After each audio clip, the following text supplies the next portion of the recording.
Salut à tous et bienvenue dans cette nouvelle vidéo Update Lecture, le premier du mois d'août, il était temps, j'ai envie de vous dire.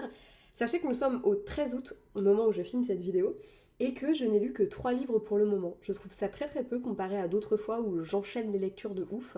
Mais là, j'avance un petit peu à la vitesse d'un petit escargot. C'est pas dramatique, il y a des jours où ça m'ennuie, il y a d'autres jours où je le vis plutôt bien, voilà. Update lecture aujourd'hui qui va être placé sous le signe de la romance, puisque j'ai 3 romances à vous présenter. Il y en a 2 dont je vais vous parler en même temps, puisqu'il s'agit d'une duologie, et le troisième plutôt, dont je vous parlerai séparément, puisque ça fait pas partie de la... Bref, hein, voilà. Donc oui, ça va donner un peu l'impression que je parle de seulement 2 livres, mais il y en a bien 3 dans cette update lecture quand même qui seront mis en avant. Et c'est un update lecture aussi placé sous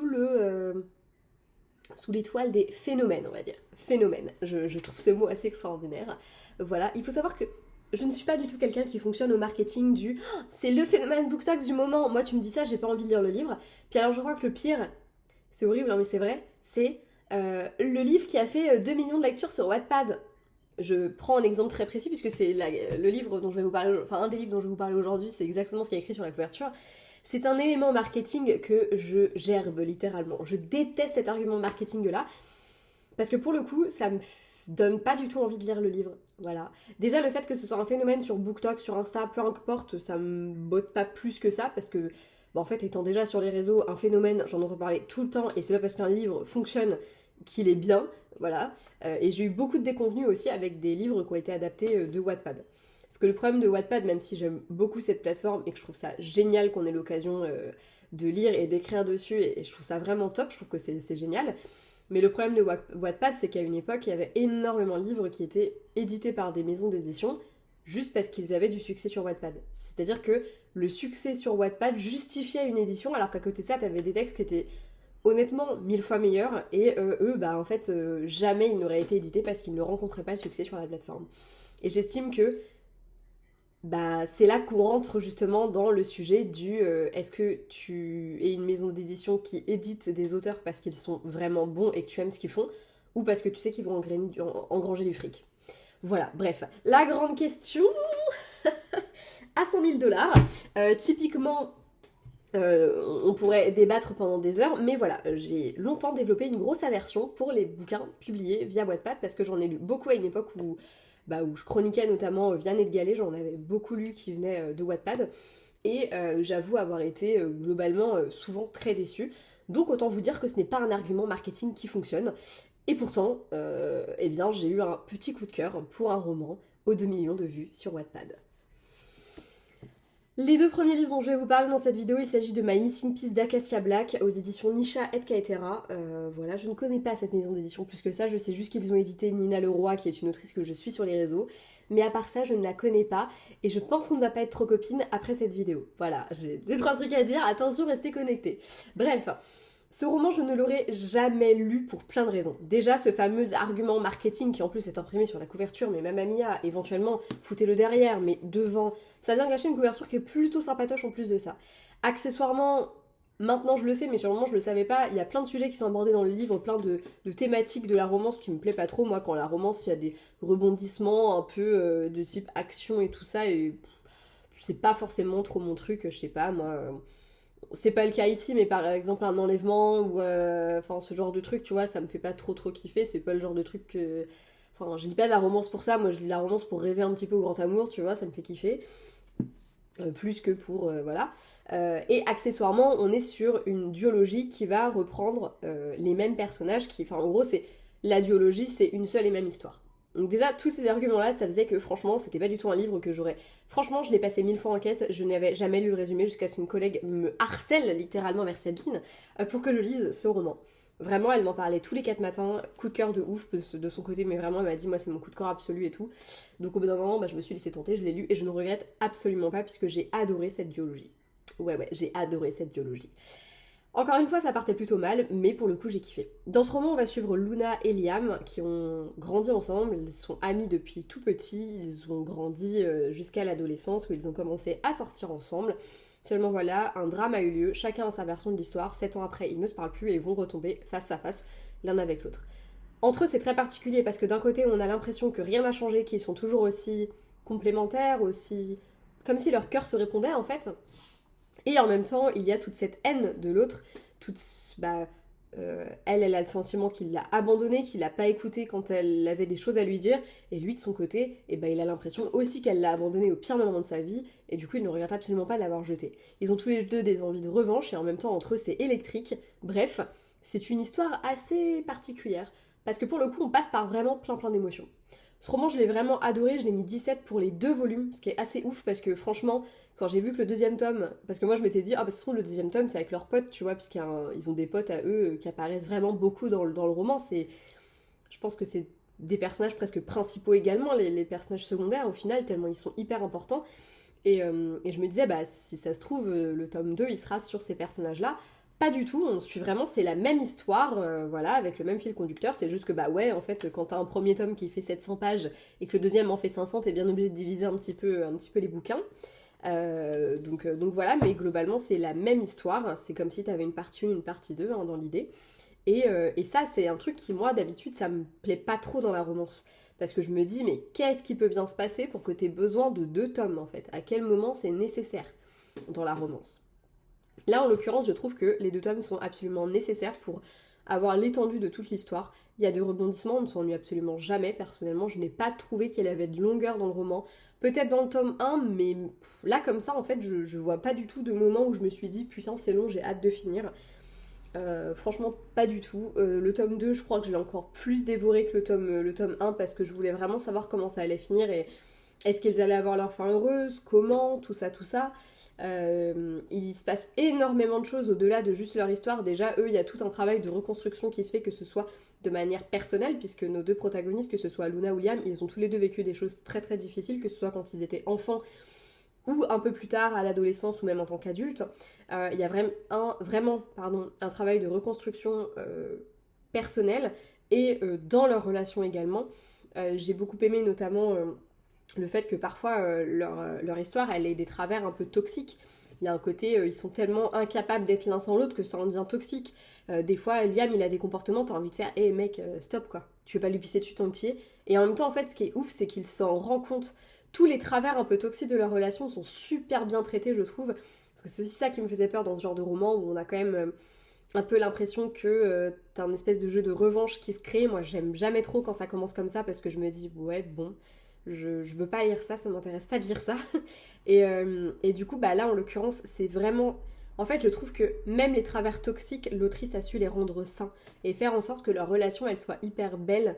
C'est un roman que j'ai trouvé intense par plein d'aspects, que ce soit au niveau de la romance, au niveau de tous les à côté. Le drame qui les a séparés, enfin les drames qui les ont séparés et tous ces non-dits après qui vont peser, c'est hyper intense et c'est hyper bien fait, c'est bien écrit. C'est beau, dur à la fois, et franchement c'est très sympa. J'ai aimé aussi le fait que le tome 2 soit beaucoup plus sombre d'une certaine manière, parce qu'on va plonger au cœur de, encore une fois, d'événements qui ont eu lieu il y a longtemps, et il y a un véritable travail un peu d'enquête aussi qui va découler de tout ça. C'est des moments qui sont pas faciles, et je trouve que c'est hyper bien retranscrit, et ça fait que le récit, en fait, tu te laisses complètement happer dedans. Parce qu'au-delà de juste l'histoire de ces 2 personnages, il y a vraiment toute une histoire autour qui les englobe et qui les dépasse complètement et qui en fait va ajouter du rebondissement à leur histoire parce qu'il faut qu'ils se reconstruisent, parce que voilà. Pour moi c'est vraiment un récit vraiment génial et je vous conseille du fond du cœur My Missing Piece.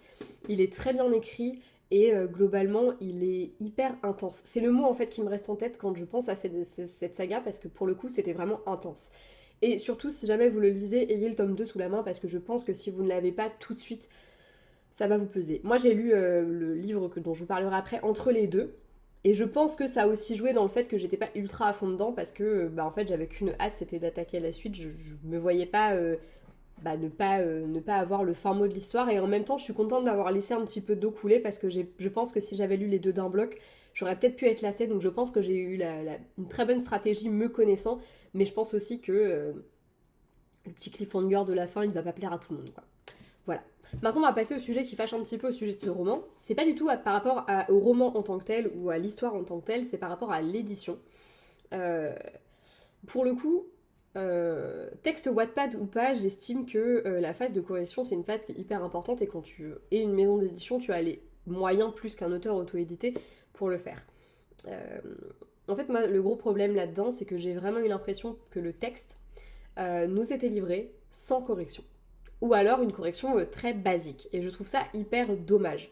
Je parle pas de... Attention, c'est absolument pas l'autrice que je vais condamner ici, c'est vraiment la maison d'édition qui, pour moi, a pas fait son travail jusqu'au bout de ce point de vue-là. Déjà, on a des problèmes au niveau typographique, au niveau de la mise en page. On a des endroits où les paragraphes ne sont pas sautés, ne sont pas délimités, alors qu'on a une ellipse dans le temps. On a des moments où les dialogues, tu as 2 tirés, c'est le même personnage qui parle. C'est pas comme ça qu'on fait un dialogue. Mais avec les dialogues, je veux bien être conciliante parce que d'une maison d'édition à l'autre, d'un auteur à l'autre, tu vas avoir plein de variantes. Donc ok, une fois que tu as compris le truc, ok, je veux bien être conciliante. Des mots qui sont collés alors qu'ils ne devraient pas l'être, ce genre de choses, bon, allez, la mise en page, je veux bien passer dessus parce qu'en vrai, bon bah, c'est pas si grave que ça. Par contre, des fautes d'orthographe qui au final commencent à gêner un peu la lecture, bah je suis obligée de dire quelque chose, je suis désolée mais j'ai taclé de Saxus comme une connasse pendant des mois et des mois à cause de ça, parce que à chaque fois que je lisais, bon, on nommait le côté traduction, puisque là on est sur un roman français donc je vais pas m'étendre sur le sujet, mais parce qu'il y avait des coquilles de fou dedans, mais là en fait on est plus sur des coquilles, on est sur un texte qui, on dirait vraiment, qui n'a pas été recorrigé et que c'est celui tel qu'il a été posté par l'autrice sur Wattpad.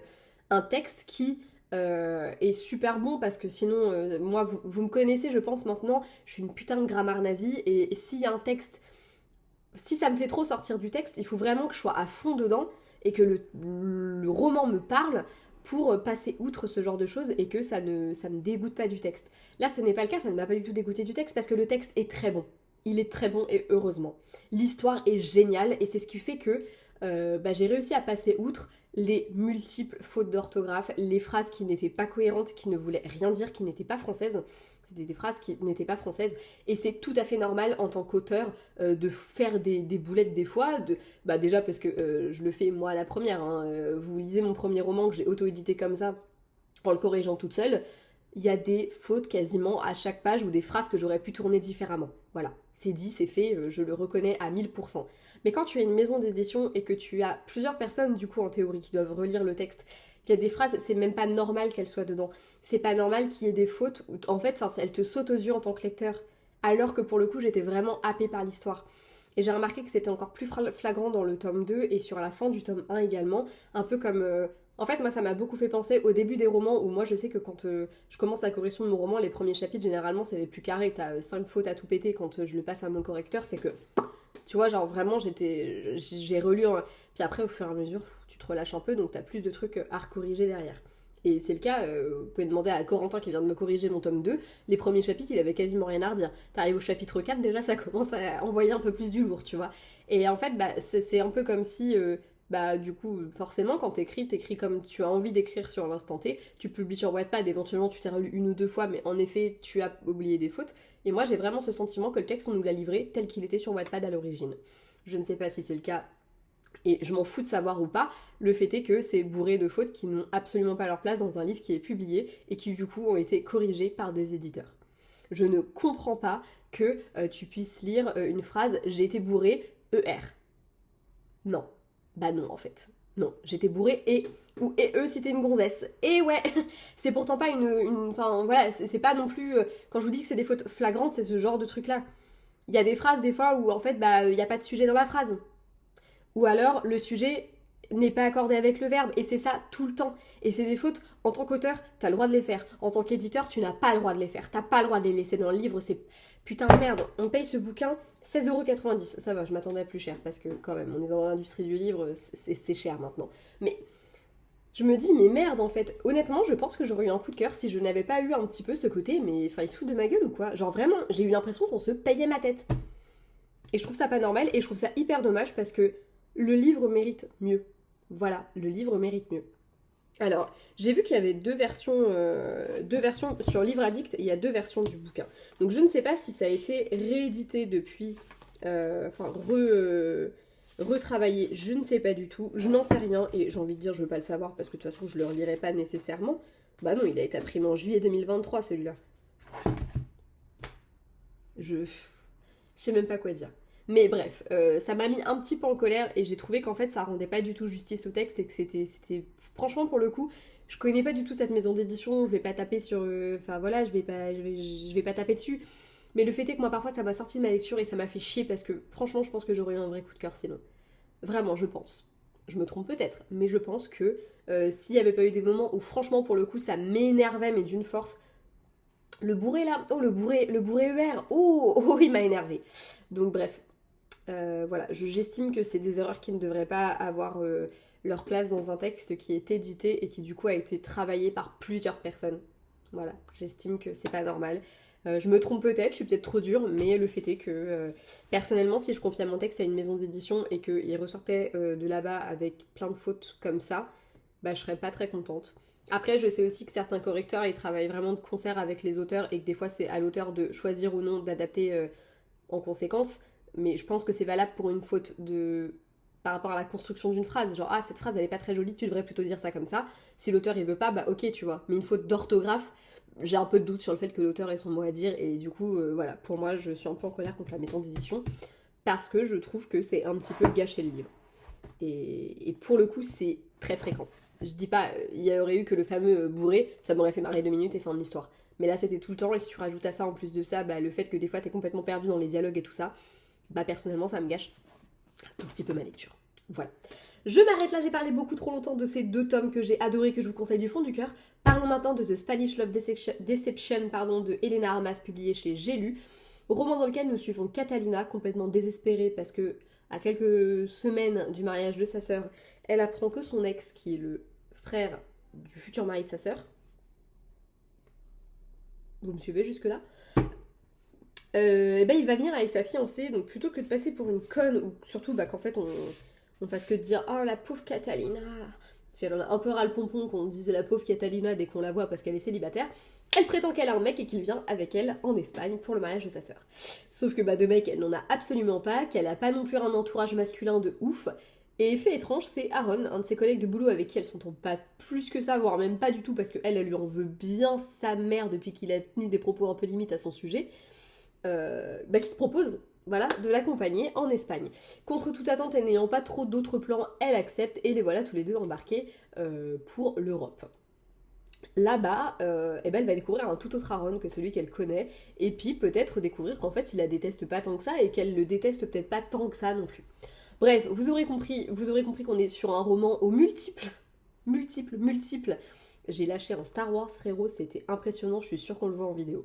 Bref, on est sur un roman qui multiplie les thématiques diverses et variées, les multiples tropes, puisque nous avons du fake dating, nous avons de la romance au travail, nous avons du enemies to lovers, nous avons... Enfin, je peux continuer longtemps comme ça, parce que pour le coup, il y a peut-être un petit peu trop... Hein on dirait en fait que... J'ai un peu l'impression que l'autrice, elle a pris tous les trucs qui marchaient en ce moment, elle en a tout mélangé, puis bam, allez vas-y, je te balance ça dans la gueule. Ça fonctionne plutôt bien, même si on a un récit qui, à mon sens, est un petit peu long. Certes, on est sur du slow burn, donc vous savez, la romance qui va doucement, mais c'est peut-être un petit peu trop slow. Hein, voilà, moi je me suis un tout riki qui fait chier. En fait, le truc, c'est que la romance, pour moi, alors certes, j'ai bien aimé comment elle se construisait, mais je trouve qu'il y a vraiment des passages qui servent à rien. Moi, je pensais vraiment en fait que le récit, il allait commencer, le mariage, il allait arriver quasiment tout de suite, mais c'est pas le cas, le mariage, il arrive qu'à la moitié du roman. Et à partir du mariage, là, les choses vont vraiment s'accélérer, et là, voilà, romance. Moi, en fait, je pensais vraiment que le récit, ça allait être, ça allait s'ouvrir, hop, mise en place, mariage, rebondissement post-mariage, et voilà. Et en fait, ce que je trouve très dommage, c'est qu'on a un démarrage qui est hyper lent, le mariage qui prend de la place, mais pas trop non plus, et l'après qui est expéditif.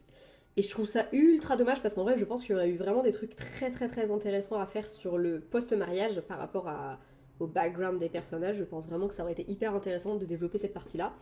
Et que le début était pas du tout nécessaire. On a des chapitres, franchement frérot, ils servent à rien quoi. Genre vraiment quoi. Mais bon, ok, allez, vas-y si tu veux, tu vois. Mais ouais, non, je sais pas, j'ai pas été déçue parce qu'en vrai, c'est pas un roman dont j'attendais grand chose, mais je trouve que à trop multiplier les tropes, on se perd un peu, déjà, petit 1, et que c'est un peu. Bah, c'est trop en fait à vouloir trop en faire, tu fais pas forcément les choses bien, en tout cas, tu les fais pas parfaitement, voilà. Et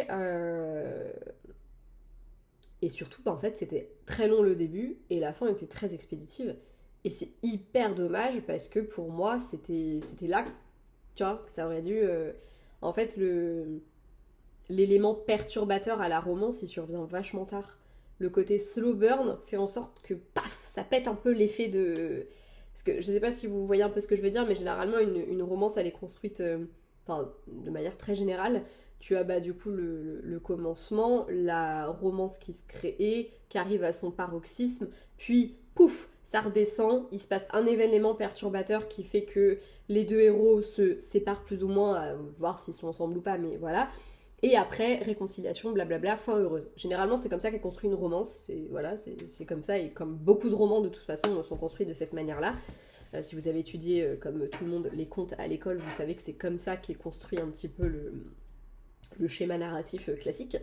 Et généralement, dans la romance, ça se passe comme ça. Et là, en l'occurrence, c'est le cas, sauf que, en fait, le début, putain, comment on appelle ça d'ailleurs dans le schéma narratif? Je sais plus. Bref, ce début-là, il est beaucoup trop long. Il est trop long à se mettre en place et ça fait qu'en fait, bah, tu t'essouffles complètement et que, bah, bof quoi. Pour vous dire la vérité, la fin, je l'ai lu vraiment en diagonale. Je voulais juste me dire, oui, bon, de toute façon, on sait qu'ils vont finir ensemble, mais comment ils vont finir ensemble, et voilà. Donc, bof, bof, bof, bof. Malgré tout, je peux comprendre qu'il fonctionne bien parce qu'il est plutôt sympa, mais franchement, j'ai lu des romances, mais tellement meilleures et tellement plus addictives. Enfin là, non, c'était trop lent pour moi. Alors peut-être que je n'aime pas autant le slow burn que ce que je croyais, mais pour le coup, là, c'était trop slow pour moi. Et c'est même pas le côté... Enfin, c'est vraiment que l'histoire était longue. Au-delà de l'aspect de la romance qui met longtemps à se mettre en place, parce qu'en théorie, elle met pas si longtemps que ça se met en place. Hein. En 2 mois, ils se disent je t'aime, j'appelle pas ça à mettre longtemps à se mettre en place, quoi. Et quand je dis 2 mois, c'est pas 2 mois ensemble, c'est 2 mois depuis le début jusqu'à la fin du livre, quoi. Donc bref, je ne trouve pas que la romance soit si slow que ça, mais le récit, ouais, il est slow à mort, quoi. Trop, trop. J'ai besoin d'action, quoi. Bref, voilà. Je n'en dirai pas plus sur ce roman. J'espère malgré tout vous avoir un petit peu donné envie de le découvrir. C'est un petit peu le but aussi de ces vidéos. N'hésitez pas à me donner votre avis sur ces romances si vous les avez lues. Sinon, évidemment, comme d'habitude, je vous invite à les découvrir, notamment My Missing Piece, parce que franchement, Cœur Cœur sur Acacia Black, c'était vraiment génial ce roman. J'ai très hâte de lire ces autres romans. Je ne sais pas si on en a sorti d'autres, si elle va en sortir d'autres. Mais bref, je serai à l'affût parce que bah, si c'est aussi intense que My Missing Piece, ça devrait fonctionner avec moi. Voilà, je vous fais de gros bisous et bah, c'était encore le coup de gueule d'Anaïs. Allez, ciao.